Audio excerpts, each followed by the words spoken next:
Welcome everybody, my name is Marcus Stone, and in this video I will show you how you can simply schedule your posts in WordPress. So let's start. The first thing you want to do is just be in your WordPress posts, and let's click on add new.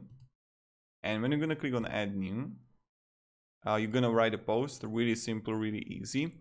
And then you're gonna have like on the right side document, and you want to status and visibility, and you're gonna see like publish here. So you can change the visibility if you want it to private, and then you're gonna select publish, and you can click on immediately, and you can choose, I don't know, tomorrow. And now you can see that we want to publish these posts, hooray, to June 12th, 2020. I don't know when you're gonna watch this video. Maybe you're gonna watch this video 10 years later if YouTube exists.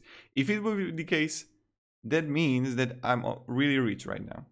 Really rich, because if YouTube exists 10 years later or 5 years later, damn, I don't know where am I right now, but whew. So this is how you can actually do it, and that's pretty much it.